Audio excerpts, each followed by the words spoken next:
हाँ जी, अगले प्रश्न की तरफ बढ़ते हैं और ये प्रश्न क्या है, भारत ने वो काम कर दिया है। आपको याद होगा मैंने आपको पढ़ाया था, ये बात है अभी सितंबर अक्टूबर की बात है शायद ना, अभी 10 दिन 15 दिन पहले मैंने आपको पढ़ाया, सितंबर की बात है। मैंने कहा था भारत करेगा अग्नि 5 मिसाइल का परीक्षण, लेकिन भारत ने उस दिन नहीं किया। उस दिन नहीं किया, चीन ने अपनी तरफ से आपत्ति दर्ज कराई। अब चीन भी शांत हो गया, भारत ने अचानक कर दिया। यानी कि पहले तो भारत ने दुनिया को बताया कि हम अग्नि 5 का परीक्षण करने जा रहे हैं, बताया, लोग इंतजार में थे, करेगा करेगा करेगा करेगा, हमने करने के लिए दुनिया को बताने के बाद में चीन की आपत्ति ले ली, वो ठंडा पड़ा, हमने खट से बम फोड़ दिया, अग्नि 5 का परीक्षण हो गया। अचानक न्यूज ऐसी आने लग रही है, अग्नि 5 इंडिया परीक्षण कर रहा है, उधर की तरफ से चाइना जो है वो हाइपरसोनिक ग्लाइड मिसाइल का परीक्षण कर रहा है, अमेरिका ने भी कह दिया मैंने भी हाइपरसोनिक ग्लाइड मिसाइल का परीक्षण कर लिया, इधर नॉर्थ कोरिया कह रहा है मैंने इंटरकॉन्टिनेंटल मिसाइल का बैलिस्टिक मिसाइल का परीक्षण कर लिया। अब क्यूरोसिटी तो भाई साहब मिसाइलों में बननी ही थी। तो आइए आज चर्चा करते हैं भारत ने अग्नि 5 में क्या छोड़ा, यानी कि क्या किया हम लोगों ने, किस प्रकार से ये खास है और क्यों है ये खास। आइए मैं बताता हूं। भारत ने साथियों अपनी अग्नि 5 मिसाइल का एपीजे अब्दुल कलाम जो आइलैंड है हमारा, वहां से इसका सफलतापूर्वक परीक्षण कर लिया। पता ये खास क्यों है? ये खास इसलिए है क्योंकि पहली बार इसका यूजर ट्रायल हुआ है। अब आप में से कई लोगों के ऊपर से चला गया, सर एक मिनट यूजर ट्रायल बोले तो अच्छा मैं बताता हूं। क्या कभी आप किसी शोरूम पर गाड़ी खरीदने गए हैं, किसी मोबाइल शॉप पर मोबाइल खरीदने गए हैं, या फिर कभी शूज खरीदने के लिए किसी शॉप पर गए हैं? अब मत बोलिएगा कि सर हम तो नहीं गए। आप इवन गोलगप्पे खाने तक जाते हैं तो पानी पी के देखते हैं कि यार ये बच्चा खाओगे कि कैसा है मामला, अच्छा है तो कंटिन्यू करेंगे, नहीं तो 10 के खा के निकल जाएंगे। ये जो आप करते हैं ना चीज को लेने से पहले ट्रायल, इसे बोलते हैं यूजर ट्रायल। तो आप बोलेंगे कि सर अभी आपने क्या बोला, अग्नि 5 का क्या हुआ है? यूजर ट्रायल हुआ है। यूजर ट्रायल का मतलब समझ रहे हैं? जब आप गाड़ी लेने जाते हैं तो डेमो लेके देखते हैं ना कि चलवा के दिखाओ कैसी है, तभी मन बनाएंगे। ऐसा ही हुआ है, डीआरडीओ के द्वारा विकसित की गई अग्नि 5 का पहला यूजर ट्रायल हुआ है, अर्थात जिनके पास ये मिसाइल जाने वाली है। अब आप पूछेंगे ओ भाई साहब किसके पास जाने वाली है मिसाइल, कौन, मतलब कोई हम बेच रहे हैं इसको? अरे नहीं भाई, भारतीय सेना के पास जाने वाली है। आप पूछेंगे सर तो हमारी तो डिफेंस में 3 प्रकार की सेनाएं हैं, कौन सी के पास? फिर पैरामिलिट्री हटा दो तो अलग है, डिफेंस के पास, आर्मी के पास जा रही है, नेवी के पास जा रही है, एयरफोर्स के पास जा रही है, किसके पास जा रही है? मैंने कहा यही तो बताना है आपको। जानिए पहला पॉइंट, ये तीनों के संयुक्त रूप से भारत में एक एजेंसी काम करती है जो कि स्ट्रेटेजिक फोर्स कमांड के नाम से जानी जाती है। याद कर लीजिएगा, महत्वपूर्ण जानकारी दे रहा हूं, और इसका नाम क्या है? Strategic force command. अब ये क्या होती है सर जी? अब मैं आपको बताता हूं। आपको क्या लगता है, भारत के पास न्यूक्लियर बॉम्ब तो है, लेकिन ये न्यूक्लियर बॉम्ब है कहां, रखा कहां है, चलाता कौन है, चला कौन सकता है? क्या ऐसा है क्या आर्मी वाले अपना लिए घूम रहे हैं, नेवी वाले अपना लिए घूम रहे हैं, एयरफोर्स वाले अपना लिए घूम रहे हैं? ऐसा होता है क्या? नहीं भाई, ऐसा नहीं होता है। तो बेटा इन सब चीजों के लिए एक एकीकृत ट्राई सर्विस कमांड बनाई जाती है, यानी तीनों की तरफ से फोर्सेस के लोग आपस में मिला करके, ताकि सबको पता आपस में एक दूसरे के बारे में रहे, और एक तीनों की मदद से ट्राई सर्विस कमांड बनाई जाती है। तो फिर तो सर एक बात बताओ, अग्नि 5 में ऐसा क्या है जिसके लिए ट्राई सर्विस कमांड जो है वो इसके लिए वो लेने आई थी, एकीकृत जानकारी लेने आई थी, यूजर डिटेल लेने आई थी? बेटा इसलिए आई थी क्योंकि अग्नि 5 न्यूक्लियर कैपेबल मिसाइल है, अर्थात ये न्यूक्लियर बॉम्ब को फोड़ सकती है, ले जाकर कहीं भी गिरा सकती है, ऐसी मिसाइल है। तो अच्छा, तो इसीलिए यहां पर आपने कहा कि जो हमारी स्ट्रेटेजिक फोर्स कमांड है उसने मिलकर के इसका परीक्षण किया। जी हां, अब आप एकदम सही समझ गए, अर्थात उन्होंने चलाकर देखा कि हम इसको यूज कर सकते हैं अथवा नहीं कर सकते। सर इसकी विशेषता बताइए, क्या है इसकी विशेषता? सर विशेषताएं तो तमाम है, लेकिन सर हमारा एक सवाल और इसमें बनेगा, आप इसको इस प्रकार से बताएं कि हमने तो अग्नि 5 का परीक्षण किया और चाइना ने हाइपरसोनिक मिसाइल का परीक्षण किया। सर हमारी दोनों चीजों को कंपेयर करके बताइए, दोनों में बढ़िया कौन सी है? क्योंकि हमारे अंदर तो हर चीज को कंपेयर करने की बात आती ही है, बढ़िया और बुरा तो तब बताया जा सकता है जब आपके पास विकल्प हो। विकल्प में जो है आपके पास में उसी का बेहतरीन उपयोग करना सबसे ज्यादा जरूरी होता है। किसी बहुत समझदार प्राणी ने कहा है कि मारने के लिए हथियार की नहीं कलेजे की जरूरत पड़ती है, और कलेजे के साथ ठीक ठाक हथियार हो तो फिर तो आप आसमान में छेद कर ही देंगे। रीजन क्या है कि आपकी मनोवृत्ति यानी आपकी इच्छा शक्ति का, आज भारत ने जितने भी युद्धों में विजय प्राप्त की है उन सब युद्ध में हमारी सामरिक दृष्टि से जो इच्छा शक्ति थी वो बहुत मजबूत थी। हमसे जब पाकिस्तान का युद्ध हुआ 1962 के युद्ध के बाद, जब 1965 का युद्ध हुआ, उस युद्ध में भारत की स्थिति ऐसी थी कि हम लोग 62 के युद्ध से परेशान थे और पाकिस्तान इसी हमारी परेशानी का फायदा उठाने के लिए 65 में युद्ध कर दिया, लेकिन भारत ने तुरंत रिवर्ट बैक करते हुए उसको पटखनी दे डाली। रीजन है, तुरंत उसके बाद 1971 में पटखनी दे डाली, क्योंकि पाकिस्तान के पास उन दिनों बहुत पैसा आया करता था दुनिया के देशों का, और काम कुछ था नहीं, खलीर लोग थे, रोजगार के नाम पर सेना ही थी। ऐसी स्थिति में ये लोग युद्ध करने के लिए एनी टाइम तैयार। लेकिन भारत ने फिर भी, आप एक फिल्म है आप देख सकते हैं उसके बारे में, गाजी अटैक करके एक फिल्म है, उसे देखकर अंदाजा लगा सकते हैं कि भारत की तुलना में पाकिस्तान के पास दुनिया के देशों ने तुलनात्मक रूप से अच्छी सबमरीन्स उपलब्ध करा रखी थी, अच्छे रॉकेट सिस्टम उपलब्ध करा रखे थे।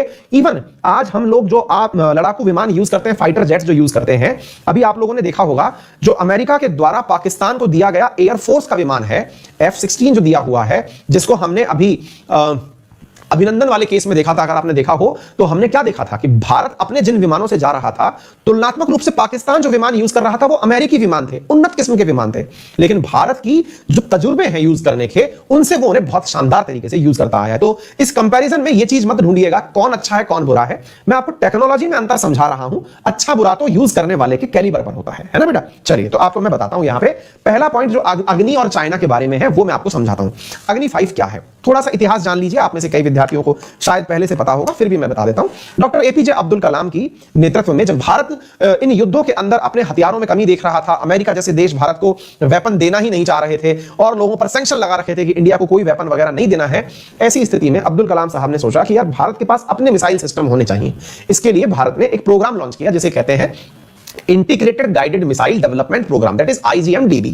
इसके अंतर्गत 5 बड़ी मिसाइलों का निर्माण तय किया गया जो कि बैलिस्टिक होनी थी। इनमें से एक का नाम पृथ्वी था, एक का नाम अग्नि था, एक का नाम आकाश था, एक का नाम नाग था, एक का नाम त्रिशूल था।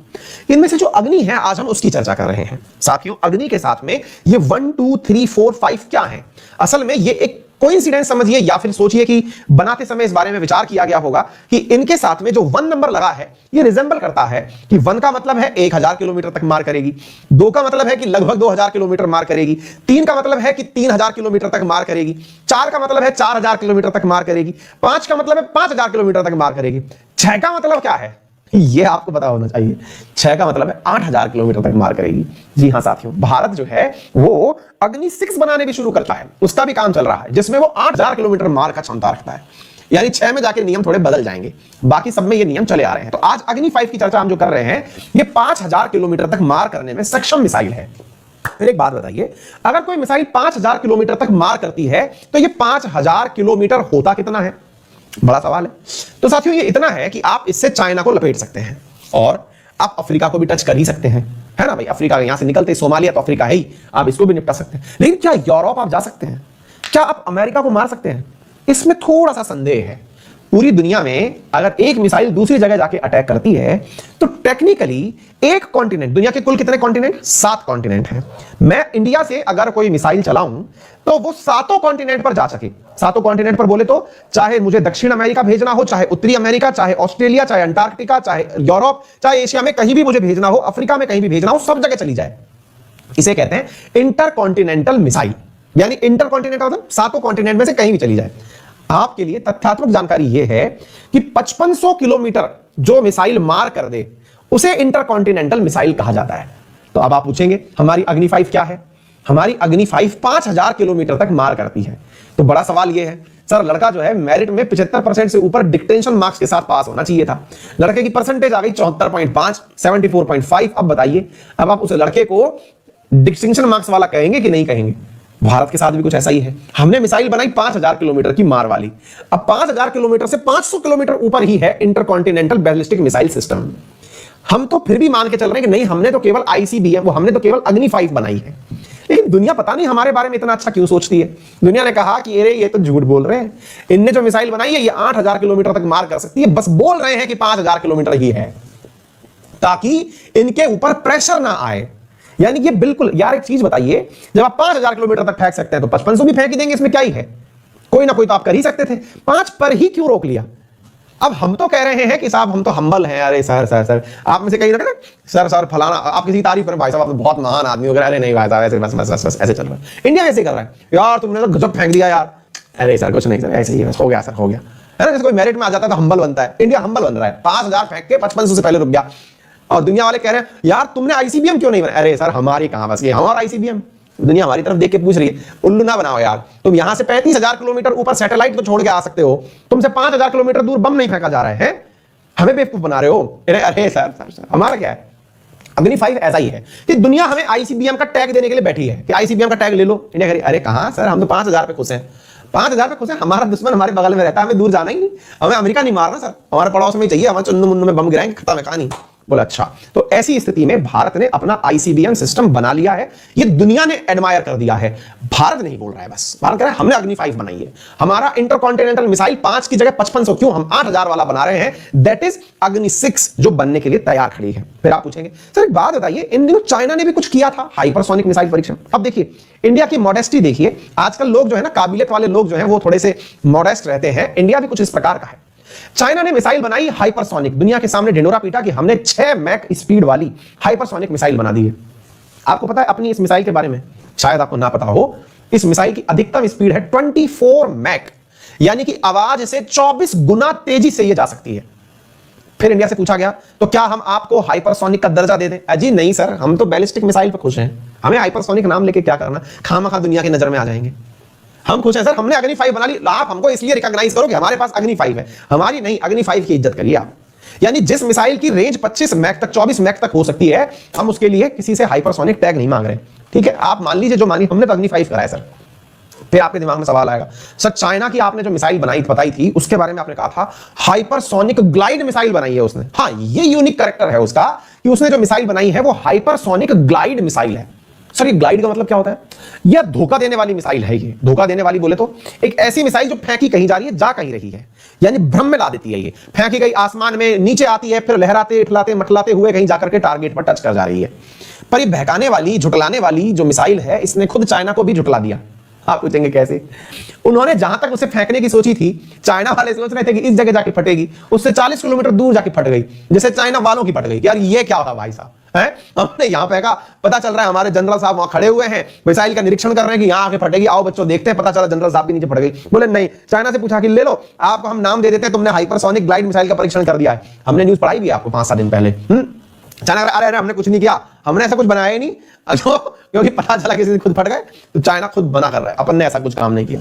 अमेरिका को लगा बेटा तुम हमसे आगे निकल जाओगे, मतलब तुम ग्लाइड मिसाइल बना लोगे, हमें पता भी नहीं चलेगा। रुको बेटा, अमेरिका ने खुद ने तो न्यूज उड़वाई इसकी। देखो क्या स्ट्रेटेजी है अमेरिका की दुनिया में। बेचारा चाइना, अब हो भी सकता है कि चाइना सच में कह रहा हो कि भाई हमने कुछ नहीं बनाया, हमें जबरदस्ती मत लपेटो। ये अमेरिका की एक वो भी हो सकती है, डिप्लोमेसी भी हो सकती है, चालाकी भी हो सकती है, और मैं तो इस बात को मानता हूं।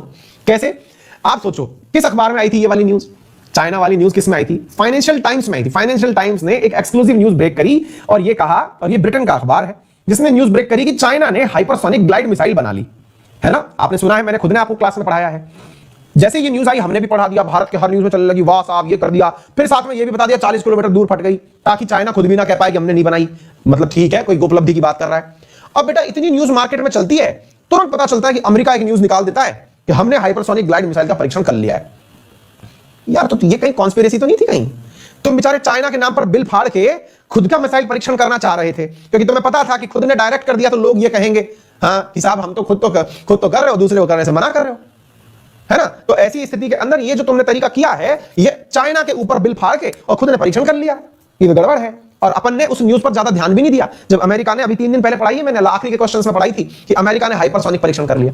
कुल जमा बात यह है कि इन दिनों जो मिसाइल परीक्षण चल रहे हैं, उन मिसाइल परीक्षण में दूरी की ही मायना नहीं रखती, दूरी के अलावा टेक्निक भी मायना रख रही है। उन टेक्निक में नॉर्थ कोरिया इकलौता ऐसा आदमी है जो खुले दिल से कह रहा है कि हमारे घर में नहीं है दाने और हम जा रहे हैं भुनाने। नॉर्थ कोरिया इकलौता ऐसा देश है जिसने बकायदा दुनिया को यह कहा कि सुनो, हमने इंटरकॉन्टिनेंटल बैलिस्टिक मिसाइल बना दी है। जहां इंडिया बोल रहा है कि हमने 5000 किलोमीटर की बनाई है, वहां पर नॉर्थ कोरिया कह रहा है कि हमने इंटरकॉन्टिनेंटल बैलिस्टिक मिसाइल बना ली है। अनाज खत्म हो गया, 2025 तक हम शायद भूखे रहे, लेकिन मिसाइल हम चला के रहेंगे। तो आपको यह तथ्य भी पता होना चाहिए कि इंटरकॉन्टिनेंटल बैलिस्टिक मिसाइल जो न्यूक्लियर कैपेबल देश हैं, यानी 5 जो P5 कंट्रीज हैं, उनके अलावा अगर किसी के पास है तो उसका नाम इजराइल है और नॉर्थ कोरिया है। इन दो के पास में है। इंडिया अभी भी उस चीज से बच रहा है कहने में कि हमारे पास में यह मिसाइल नहीं है। क्यों नहीं है? क्योंकि इंडिया को लगता है कि इसकी वजह से एक बार में ही दुनिया की खिलाफत में आ जाएंगे। एक तरफ S-400 परचेज करने हैं, है ना, एक तरफ से राफेल परचेज करने हैं, फिर ये भी बना लो, पता चले कहीं ना कहीं से सैंक्शन का दबाव बन जाए। ठीक है, तो हम इस चीज से बचते हुए आगे बढ़ रहे हैं। तो उम्मीद है आपको अब ये प्रॉपर तरीके से समझ में आ गई होगी।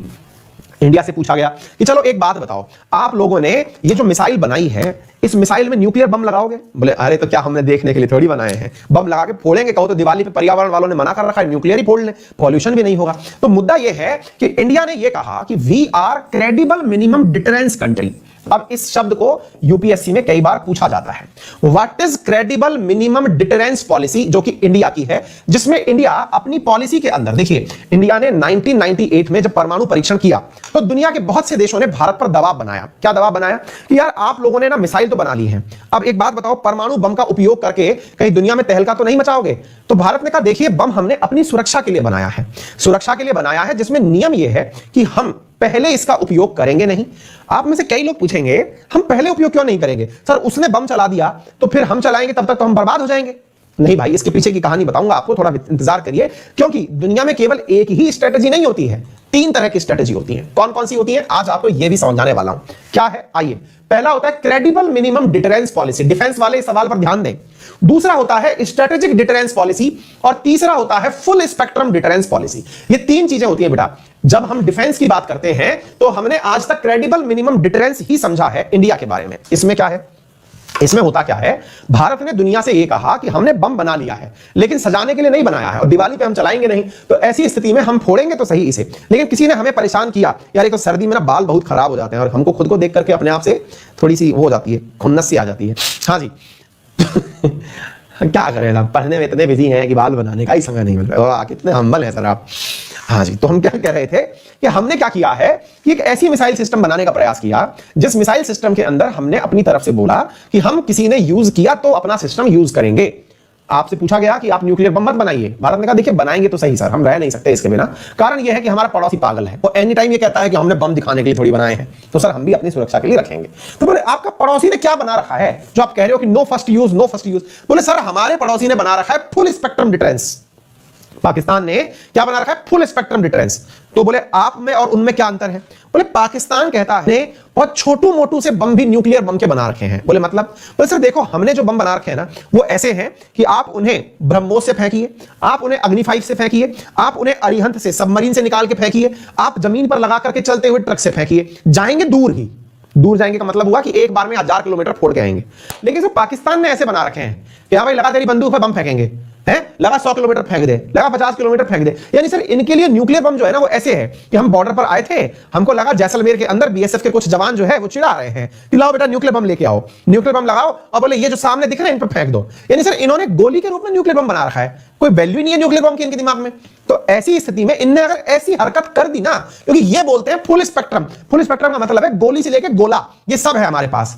बोले सर फुल स्पेक्ट्रम हमारे पास भी है, फुल इज्जत है हमारे दिमाग में, लेकिन हमारे दिमाग में है कि हम क्रेडिबल मिनिमम डिटरेंस रख के चल रहे, कम से कम रखा हुआ है, लेकिन एक बार में फोड़ेंगे, ऐसा फोड़ेंगे कि पूरा देश खा जाएंगे।